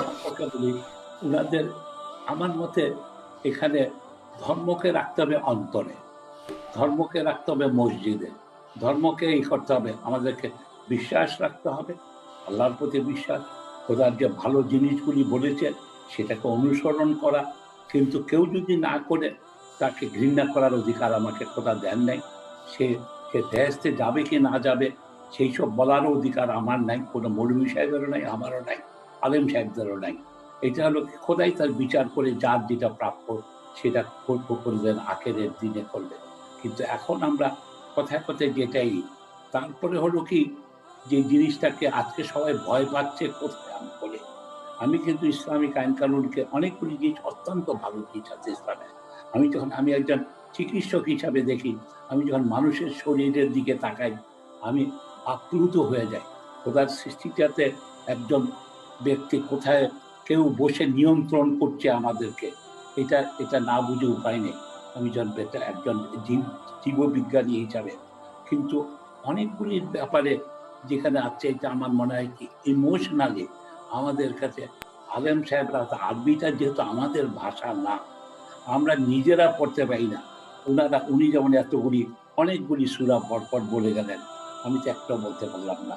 আমি সবগুলি আমি সবটা স্মরণ উনি সূরাও বলেননি, উনি সূরার অর্থ বলেছেন স্যার, ডেফিনেটলি, মানে রেফারেন্স দিয়ে অর্থ বলেছেন। অনেকে আবার অর্থ ছাড়াই সূরা বলেন, সেটা আমরা এর মধ্যে আপত্তি অবশ্যই। আমি তো না করছি না, এটা আরো বেশি আনন্দের জন্য হতো আমি যদি আরবিটাকে ভালোভাবে পড়তে পারতাম। আমি এই জন্য কালকেও আমি এক জায়গায় বলেছি যে আজকে আমাদের স্কুলে আরবি শেখানো উচিত, আজকে আরবি শেখানো উচিত ভাষা হিসাবে। তাহলে এটা একটা সুন্দর ভাষা, তাহলে আমরা এর মর্মার্থটা আরো ভালোভাবে, আর তাছাড়া আমার কর্মজীবনেও সুবিধা হতো আরবি যদি জানতাম, আমাদের যে প্রবাসী ভাইরা যেটা করে, আজকে ভারতে যে অমুসলিমরা আরবি শিখছে, মাদ্রাসায় পড়তে যাচ্ছে, তারা কিন্তু মুসলমান হওয়ার জন্য যাচ্ছে না, তাদের কর্মজীবনের সুবিধার জন্য আসছে। সুতরাং সেগুলির আলাপে তো আমরা চাচ্ছি না। আমরা যেমন মনে করি যে অনেক সময় এই আমাদের কিছু আলাদা, কিছু না, আব্বাস হিসেবে কথা বলছেন, উনি যে লার্নেড ম্যান, সেই জন্য আমি আসতে চাই, ওনার সাথে বাহাস করা যাবে না। আর বাহাস করার মানে ধর্ম নিয়ে বাহাস করা উচিত না। যেমন কি আজকে হজরত আয়েশার কথাই যদি বলি, আমি যখন হজরত আয়েশার কথা চিন্তা করি আমি আপ্লুত হয়ে যাই। উনি হতেন সারা পৃথিবীর জোয়ানবাগ। উনি যে বসরার যুদ্ধটা করলেন, 60,000 মহিলা, যেটার জন্য উনি বলছেন যে আমরা সমান না, সমান না কেবল না, যিনি বসরার যুদ্ধ করতে পারেন একজন পুরুষ সেনাপতির মতো 60,000 বহর নিয়ে উনি বসরা নগর করলেন। তো উনাকে হারাবার জন্য আলীকে একটা অনৈতিক কাজ করতে হলো, তার উটের এইতে বসিয়ে দিতে হলো। সুতরাং সেই রকম ইসলামের উনি যতগুলি হাদিসে নিয়ে উনি চেষ্টা করছেন। তারপরে যদি দেখি, আমি যখন দেখি কত বুদ্ধিমতী হজরত আয়েশা ছিলেন। উনার যে যখন হজরত ওমর উনার ওখানেই কবর চাইলেন, উনি বলেন যে পরপুরুষের কবর বাড়িতে, আমার বাড়িতে কি করা হয়। প্রত্যেকটা ক্ষেত্রে এটা অপূর্ব। এটা একটু যদি উনারা যদি খোলা মনে এইসব আলোচনা করার সুযোগ দিতেন, প্রত্যেকটা পড়াশোনা হলে আমার মনে হয় ইসলাম ফোবিয়াটা পৃথিবী থেকে চলে যেত। এটা জাতির দুর্ভাগ্য, ইসলামকে তারা ডার্কেন করার চেষ্টা করছে। সেই জন্য বলছে খোলা মানে আমাদের যেখানে আজকে যেমন উনি খোলা মানেই আলাপ করছেন আমার সাথে, যে এই জিনিসগুলি আরো বেশি হলে পৃথিবীর থেকে ইসলাম ফোবিয়া চলে যাবে। অপর পক্ষে ইসলামের কিছুটা সংস্কারের প্রয়োজন আছে, সেটা যুগের কারণে। এই যে মেয়েদের ঠিক আমার মনের কথা বলেছেন স্যার এরপর কারণে আমি সম্পত্তির অধিকারের বিষয়টা ওনাদেরকে এইটা বিষয়টা নিয়ে এইটাকে আছে। আমি আরেকজন আলেমের সাথে দেখা করেছিলাম, আমি যেহেতু এটা জানতে চাই, উনি বলেছেন যে আমাকে, আমি সম্পত্তির প্রশ্নটা ওনাকে উঠিয়েছিলাম, উনি আমাকে বলেছেন, নাম বলছিলাম, উনি বলছেন না এটাও ইসলামী বিধান আছে। আমাকে যা বলছিলেন ইসলামী কিরকম, সেটা বাবাকে আগে সমান করে দিয়ে যেতে পারে। বাবা যদি আগেই সমান দিয়ে যায়, শুনছেন আব্বাসী সাহেব? জি স্যার শুনছে স্যার। আমি যে বলছি, উনি আমাকে বলেছিলেন যে ইসলামী শরীয়তে আমার মেয়েটা একবার পাবে, ছেলেটা দুবার। ইনফ্যাক্ট আমার একটা ছেলে একটা মেয়ে আছে। অবশ্য আমার কোনো সম্পত্তি নেই, কারণ আই এম সোশ্যালিস্ট। আমি কোনো সম্পত্তিতে বিশ্বাস করি না, আমার নেই। কিন্তু এইখানে আপনার সম্পত্তি নাই মানে স্যার, আপনার তো গণস্বাস্থ্য কেন্দ্র থেকে শুরু করে অনেক সম্পত্তি। আমার সম্পত্তি নাই, এটা একটা ওয়াকফ সম্পত্তি। আমি তার একজন ট্রাস্টি। আমার কোনো ঢাকা শহরে বাড়িঘর নেই, আপনার বিলাতে নেই, আমি কখনো বাড়িঘর করিনি, জায়গা কিনিনি, কিছুই নেই। কিছু হয়তো কিছুই নাই না, আপনি বর্তমান থাকছেন যেখানে। আমার শাশুড়ির, আমি ঘর জামাই, আমি শাশুড়ির বাড়িতে থাকি, তাদের দয়াতে থাকি, তাদের দেখাশোনা, তাদের দয়া। তাহলে আপনি সঠিক কথায় আছেন স্যার। আমরা তাহলে অনেকগুলি প্রসঙ্গ আসবে আজকে, আসলে আমি খুব শর্ট করে আমি শেষ করি সাগর। তা উনি আমাকে বললেন যে আমাদের ইসলামিক এইতে মেয়েটা একটা পাবে, ছেলেটা দুটা পাবে, কিন্তু আপনি ইচ্ছা করলে এটা শরীয়ত বিধান মোতাবেকই হবে। বাবা তার জীবিতকালে ইচ্ছা করলে দুজনকে সমান ভাগে দিয়ে যেতে পারেন। এইটাই আমার মনে, এইটাই হয়তো ইসলামের যদি এইটা থাকে। উনি আমাকে এটা বলেছেন, এক আলেম, ওনার মতোই আলেম, এইটাতে। আর এটা খুব ভালো মতো এটা বলেন না কেন, এই যে ইসলামের বিরুদ্ধে যে নানা রকম অপপ্রচেষ্টা আছে, এইটার যদি উত্তরটা জানানো হয়, এটাকে প্রহিবিট করে নেয় আছে। তো ওইটা যে কথাগুলি উনি বলেছেন এগুলি তো ঠিকই আছে। এই দিকের আর কি আমার মনে হয় আমাদেরও একটু সহনশীল হওয়ার প্রয়োজন আছে ধর্মের ব্যাপারে সহনশীল হওয়ার দরকার। আমাদের লোকজনকে ধর্মটাকে আরো ভালোভাবে শিক্ষাদান করার প্রয়োজন। অপরপক্ষে কাউমি মাদ্রাসা থেকে শুরু প্রত্যেকটাতে বিজ্ঞান পড়ানো উচিত, অঙ্ক পড়ানো উচিত, ইংরেজি ভাষা। আর এইদিকে আমরা যারা অন্য এইতে আমাদের আরবি শেখানো উচিত বলে আমি মনে করি।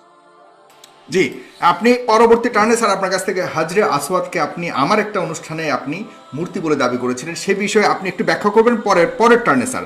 আমি এই টার্নে অলরেডি এনায়েতুল্লাহ আব্বাসী হুজুরের কাছে প্রায় 10টারও বেশি প্রশ্ন আমরা করে ফেলেছি বা আপনি করেছেন। হুজুর, আপনি কিছু ব্যাখ্যা দেওয়ার ক্ষেত্রে আলেমদের এক একজনের এক এক রকম মতামত আছে। স্যার আপনি একটু আনমিউট করবেন দয়া করে। হুজুর একটু আনমিউট করবেন, আপনার ওখান থেকে একটু আনমিউট করবেন। জি জি হুজুর, এখন শুনতে পাচ্ছি। সাগর, জি শোনেন, আগে আগে ডক্টর জাফরুল্লাহ সাহেবের জবাবগুলো দেওয়া উচিত।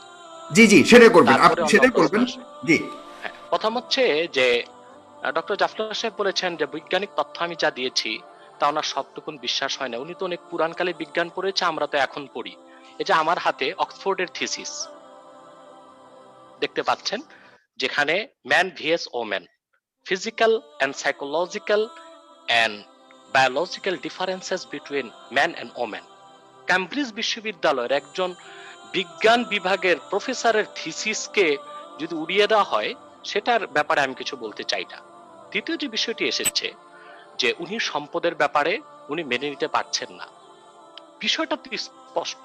কোরআন হাদিসের কথা মানা না মানা এটা কারো ব্যক্তিগত বিষয়, আমরা কাউকে চাপিয়ে দিব না। আমি আগেই বলেছি, মহাসত্যের সর্বোচ্চ মানদণ্ডে উত্তীর্ণ হচ্ছে কোরআন।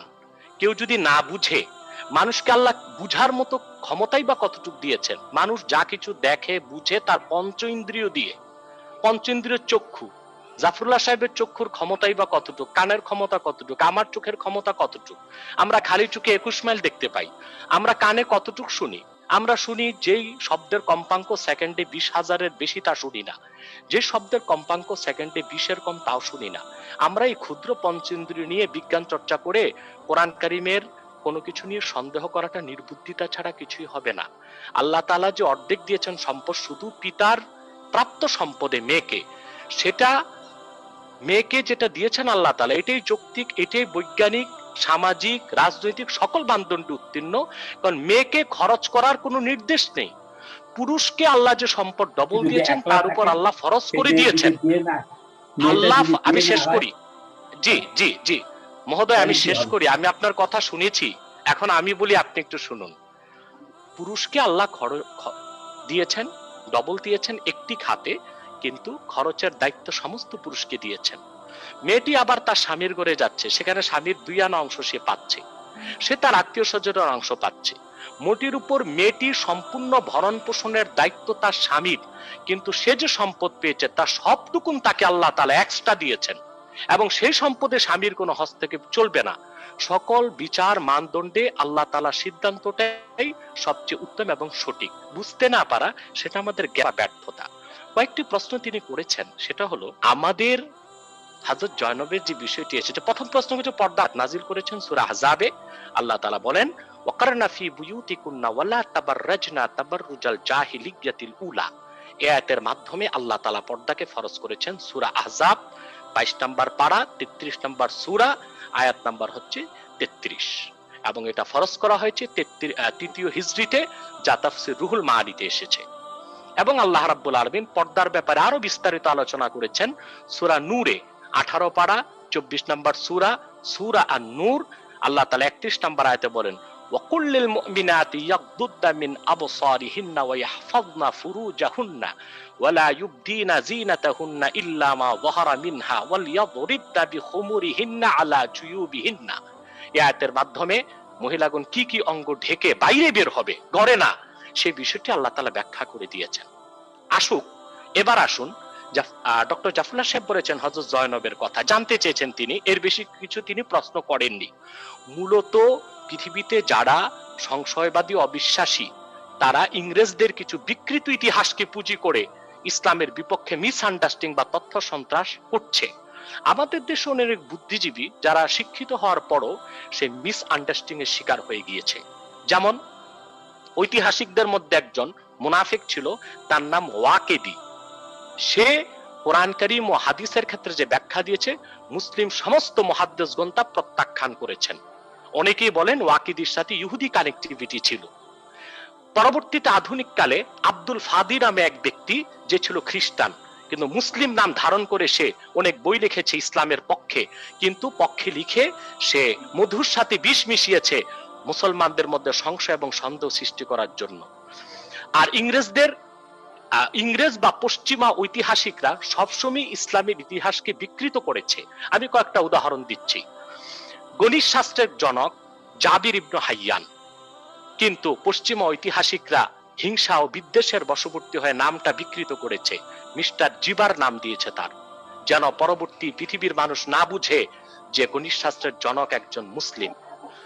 ইসলামী সভ্যতার আলো ইউরোপ আমেরিকায় ছড়িয়েছে স্পেনে মুসলিমদের শাসনের মাধ্যমে। স্পেন জয় করেছেন হযরত ওনার নাম হচ্ছে তারেক। তিনি মরক্কোর যে অংশ দিয়ে স্পেন গিয়েছে সেটার নাম ইতিহাসে এসেছে জাবাল আত-তারেক, কিন্তু পশ্চিম ঐতিহাসিকগণ সেটা বিকৃত করে নাম দিয়েছে জিব্রাল্টার। এটা হচ্ছে ইসলামের প্রতি তাদের বিদ্বেষ, যেন মুসলিমদের মাধ্যমে ইউরোপ আমেরিকা সভ্যতা শিখেছে সেই ইতিহাসকে ঢেকে দেবার জন্য পশ্চিমারা ইতিহাসকে বিকৃত করেছে। শুধু তাই নয়, রসায়নের জনক ইমাম আল কামি রাহমাতুল্লাহ, তার নামটি ইংরেজরা পরিবর্তন করে রেখেছে ক্যামি। এভাবে যুগ হাজার বছর আগ থেকে অমুসলিমরা ইসলামের ইতিহাসকে বিকৃত করেছে। হযরত জয়নব রাদিয়াল্লাহু তাআলা আনহুর যে ঘটনাটা ইহুদিদের দোসর বা ইসলামের শত্রু মুনাফিকরা ভুল তাফসীর লিখেছে, আমরা সেই জীবাণুতে আক্রান্ত হয়ে আজকে ইসলাম সম্পর্কে ভুল ধারণা পোষণ করছি। হযরত জয়নবের ঘটনা কি তা তাফসীরে এসেছে, সহিহ হাদিসে এসেছে, সূরা আহজাবে এসেছে। ঘটনাটার মূলটা আমি বলে দিচ্ছি 1 মিনিটে। আল্লাহ রাসূল মুহাম্মদ সাল্লাল্লাহু আলাইহি ওয়াসাল্লামের মাধ্যমে আল্লাহ তাআলা নবুয়ত ও রিসালাতের দরজা চিরতরে বন্ধ করে দিয়েছেন। আপনারা জানেন আল্লাহ রাসূল সাল্লাল্লাহু আলাইহি ওয়াসাল্লামের 4 জন ছেলে সন্তান ছিল, কিন্তু একজন ছেলে সন্তানকেও আল্লাহ তাআলা প্রাপ্ত বয়স্ক হতে দেননি। কেন দেননি? আল্লাহ কোরআন কারীম সূরা আহজাবে স্পষ্ট করে দিয়েছেন 40 নম্বর আয়াতে, মা কানা মুহাম্মাদুন আবা আহাদিম মির রিজালিকুম ওয়ালাকির রাসূলুল্লাহি ওয়া খাতামান নাবিয়্যিন।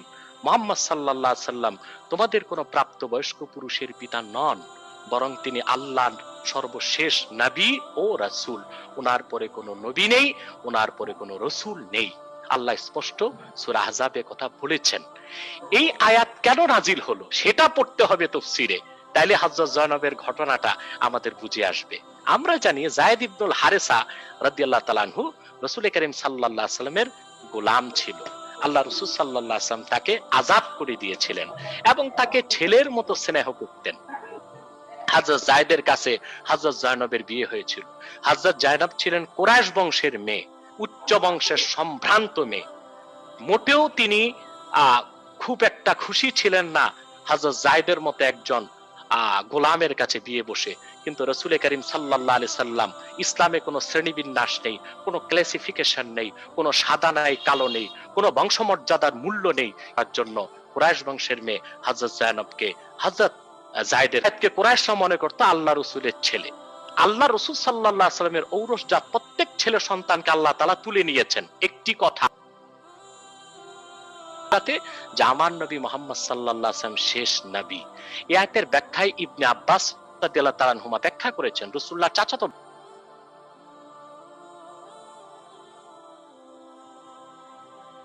আখতিম বিমুহাম্মাদিন সাল্লাল্লাহু আলাইহি ওয়াসাল্লামের নবুওয়া লা জাআলতু লাহু ইবনান ইয়াকুনু বাদাহু নবী। আল্লাহ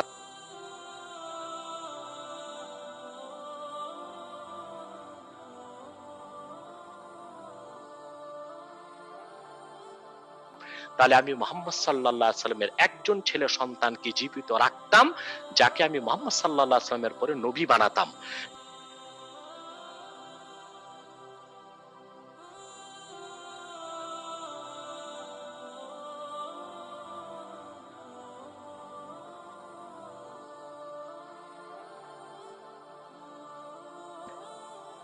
কোন পালিত পুত্র পুত্র নয়, ছেলে নয়। মুখে বলা ছেলে কোনোদিন ছেলে হতে পারে না, তা প্রমাণ করার জন্যই পরবর্তী ঘটনাগুলো হয়েছে। হযরত যায়েদের সাথে হযরত যায়েদের বিবাহ ছিন্ন হয়েছে এবং হযরত যায়েদের মনে কষ্ট ছিল। হযরত যায়েদের পক্ষ থেকে রাসূলুল্লাহর কাছে প্রস্তাব করা হলো। হযরত যায়েদ নিজ মনে খুশি মনে সেপারেশনকে মেনে নিয়েছেন। পরবর্তীতে রাসূল করিম সাল্লাল্লাহু আলাইহি ওয়াসাল্লাম হযরত যায়েনবকে বিয়ে করেছেন। এটা একটি স্পষ্ট বিষয়, সুস্পষ্ট ইতিহাস, যা হাদিস শাস্ত্রে স্পষ্ট রেফারেন্সের সাথে এসেছে, কোরআন কারীমের সমস্ত নির্ভরযোগ্য তাফসীরের মধ্যে এসেছে। এই ইতিহাসটিকে ইহুদি ও তাদের সাথে কানেক্টিভিটি আছে যারা, তারা বিকৃত করার চেষ্টা করেছে। আল্লাহ তাআলা হযরত যায়েনবের বিয়ের মাধ্যমে এটাই প্রমাণ দিয়েছেন যে মুহাম্মদ সাল্লাল্লাহু আলাইহি ওয়াসাল্লামের কোনো ছেলে সন্তান নেই। জায়েদ যেটাকে মুখ বলা ছেলে সন্তান বলা হতো সে ছেলে সন্তান নয়। এটা হচ্ছে আল্লাহ তাআলার মাকসাদ।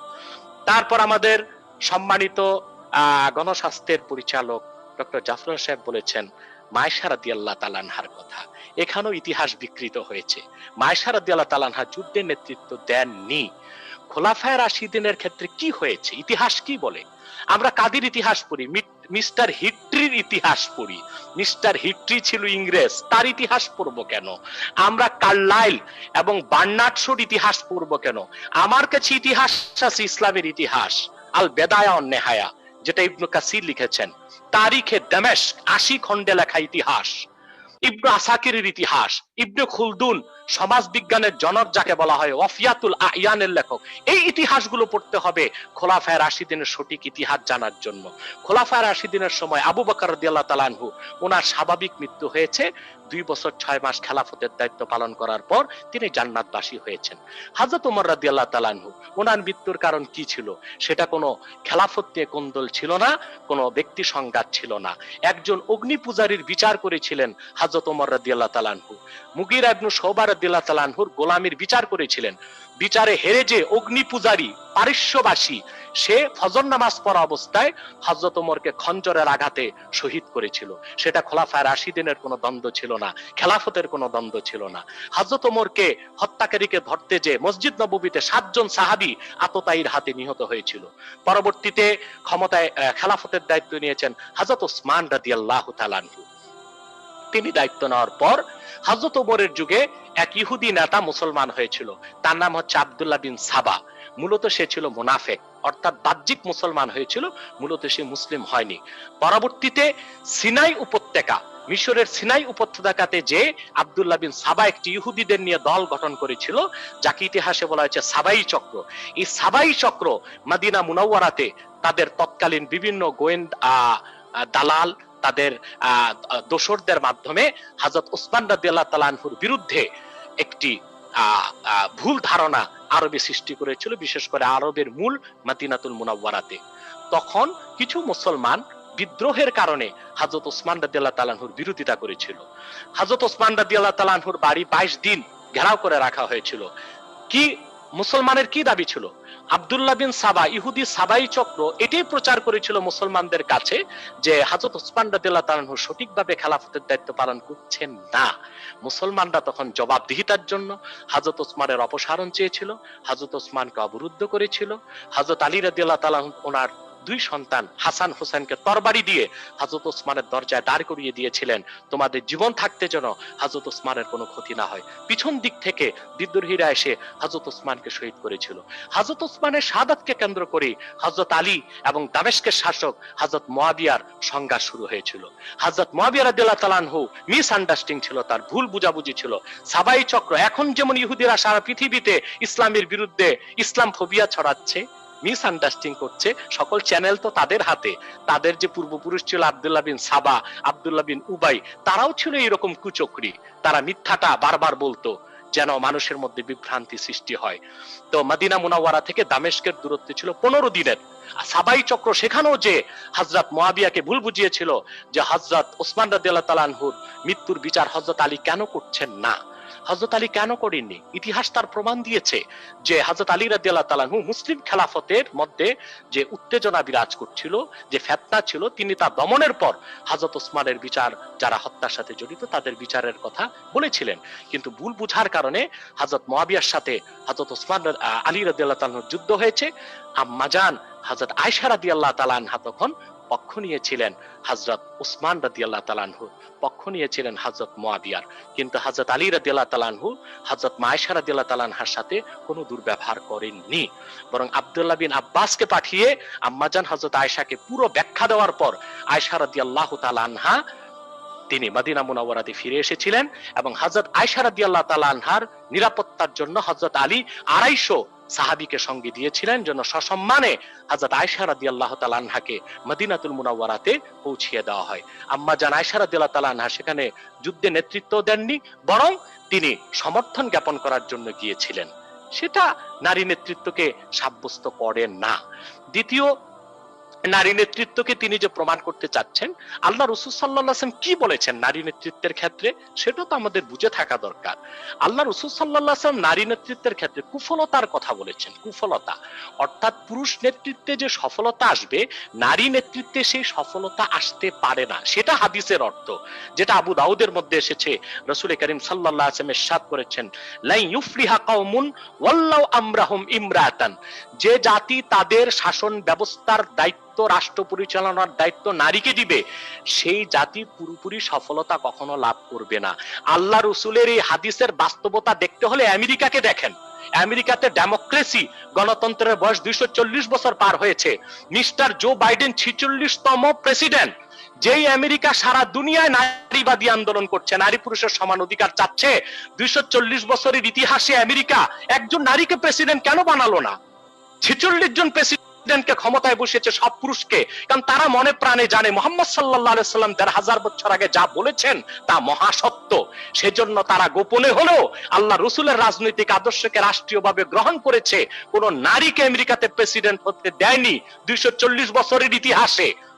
46 জন প্রেসিডেন্ট বসিয়েছে, নারীকে প্রেসিডেন্ট বানায় নাই। আল্লাহ রসুলের একটি হাদিস মানার কারণে এখনো আমেরিকা সফলভাবে বিশ্বকে নেতৃত্ব দিচ্ছে। এরপর ডক্টর জাফরুল্লাহ সাহেব একটি কথা বলেছেন যে ইসলাম ব্যক্তিগত বিষয়, এটা রাষ্ট্রীয় বিষয় না। না, ইসলাম কোন ধর্ম নয়, এটা বুঝতে হবে। বৌদ্ধ, খ্রিস্টান, হিন্দু, ইহুদি এটা ধর্মের নাম, এটা সংস্কৃতির অংশ, সেটা ব্যক্তিগত জীবনে লালনীয় পালনীয়। ইসলাম হচ্ছে দিন, দিন অর্থ জীবন বিধান, সেটা ব্যক্তি জীবন, সমাজ জীবন, রাষ্ট্র জীবনে পালন করতে হবে। এটা আল্লাহর হুকুম। আল্লাহ সূরা হজ্জে বলেছেন, আল্লাযীনা ইম্মাক্কান্নাহুম ফিল আরদি আকামুস সালাহ ওয়া আতাউয যাকাহ ওয়া আমারু বিল মারুফ ওয়া নাহাউ আনিল মুনকার ওয়ালিল্লাহি আকিবাতুল উমুর। আল্লাহ সুবহানাহু ওয়া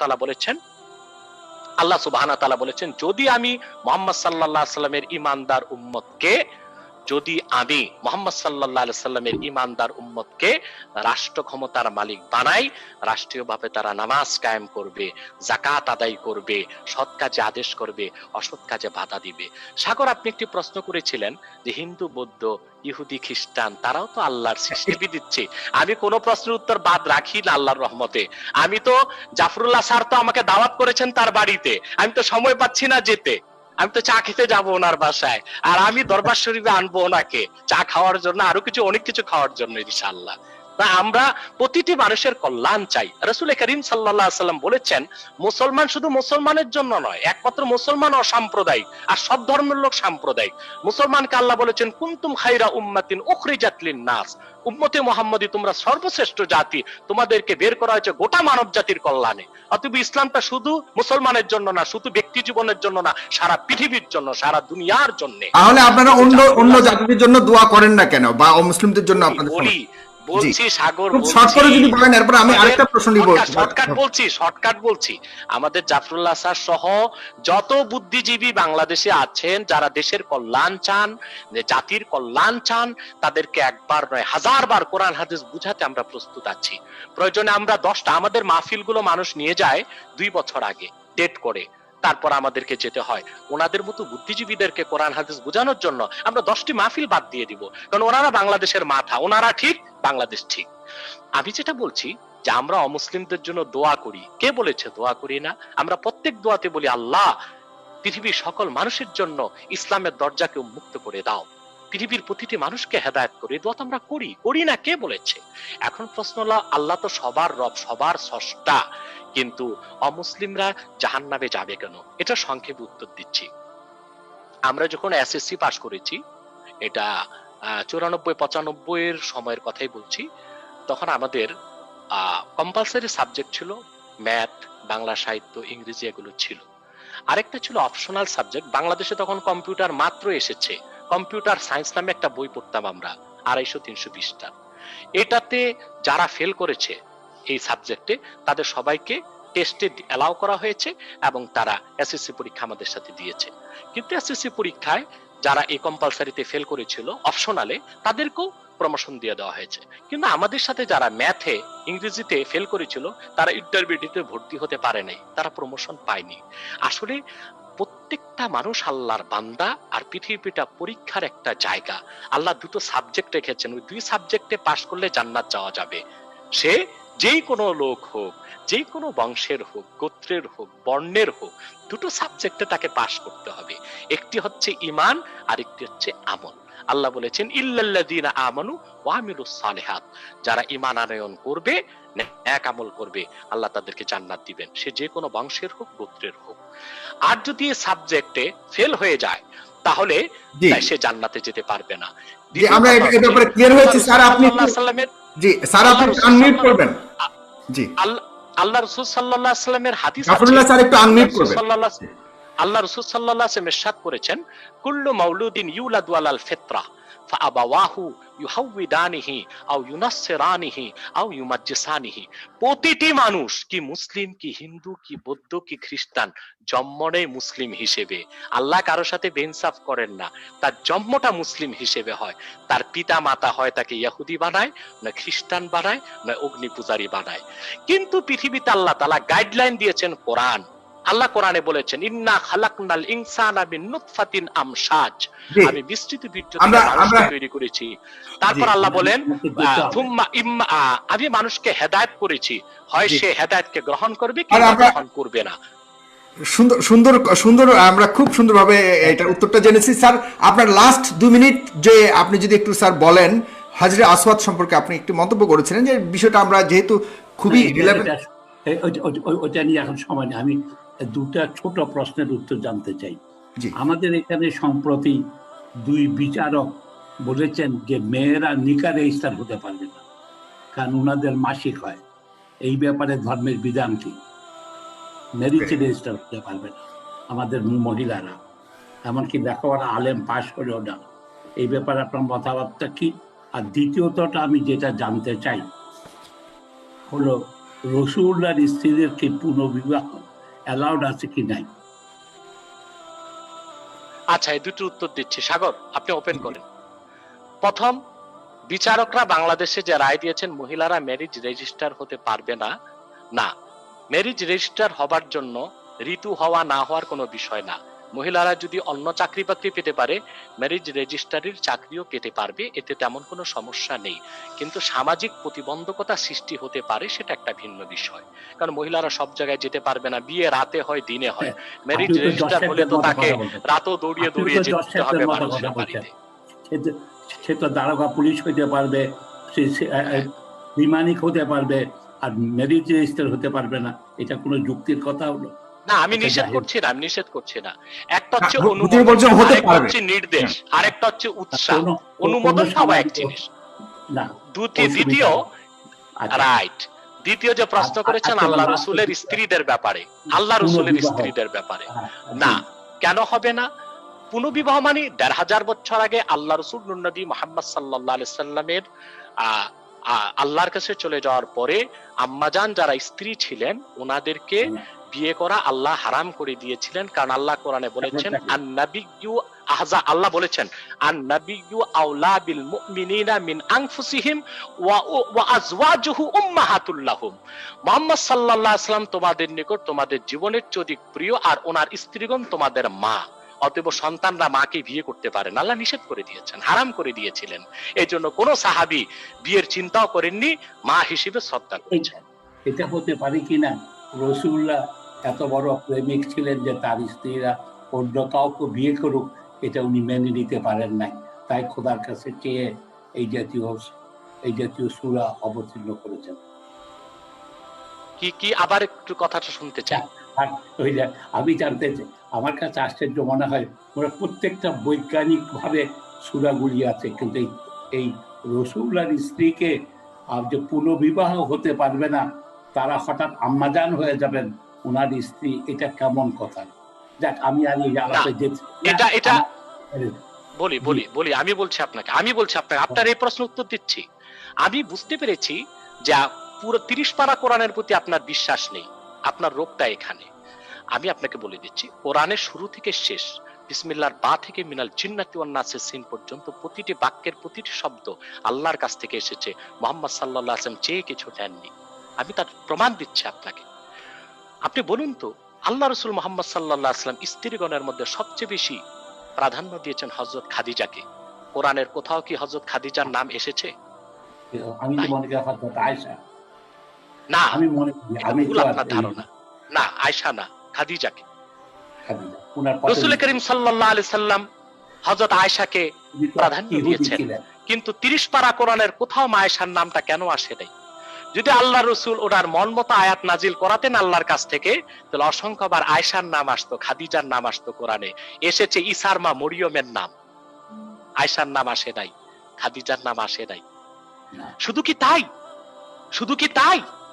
রাসূল করিম সাল্লাল্লাহু আলাইহি সাল্লাম ওনার মাকে পাননি।